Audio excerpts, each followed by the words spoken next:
I'd like to acknowledge the Kogunji people, Javabirini land and sea people, and island people as the traditional custodians of this land, and acknowledge the ongoing relationship with country, integrating with country ancestral dominance.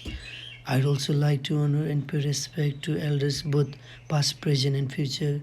I extend my deep respect to other Indigenous Australians and my colleagues. I'd also like to forewarn that this story may contain images of deceased persons, exploring my project further to find the profound and true historical fact about Kogunji people's cultural aspects, belief systems, and impact during colonizations. I drove around 53 kilometers from Cairns to the isolated village called Yarrabah. Yarrabah is an Aboriginal name which means meeting places. Kogunji country and people are the traditional owners of the coastal land, a sea country and island in northern Queensland, maintaining the sustainable use of natural resources of the country since the Immorals 1892.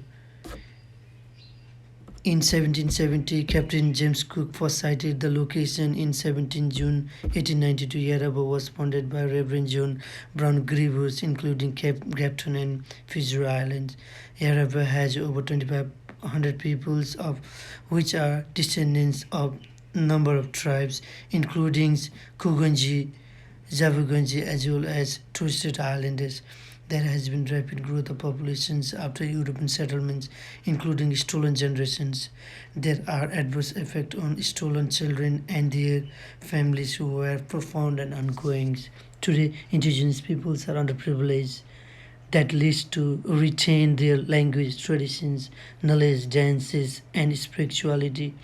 Colonization brought ongoing sufferings to indigenous peoples, including intergenerational trauma, social and personal issues, mental health violations of human rights, alcoholism, welfare dependence, operations, disempowerments. Drawing my personal lived experiences being former refugee and the victim of human rights, I was a refugee out of the country, but indigenous people became refugee within their own home country. I found cultural similarities of being, knowing, and doing, asking names, smoking dead body, belief systems, and spiritual connection. Closing the gap was a vital step by the government, which is inadequate in providing social justice.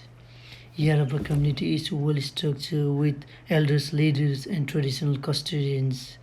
They cherish their rich cultural lifestyles by sharing the country and cultures to visitors. Hunting dugong and marine green turtles is the important part of the Kogunji cultures. These projects provide me the insight of indigenous peoples.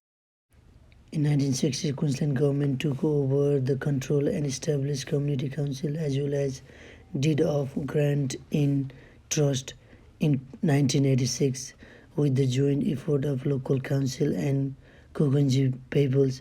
Aboriginal Shire Council established in 2005. Similarly, in 2011, Kogunji native title recognized by the government providing native rights over the country. I found many public spaces named in their cultural way, which are blueprint for the bush. Ogunaville Hold and Work, Yarasino Cafe, Zindaji Center, mini museums. There are numerous government and non-government services, including Centrelink police stations, library, health service, PCOS, art and cultural patient museum, childcare, and job provider.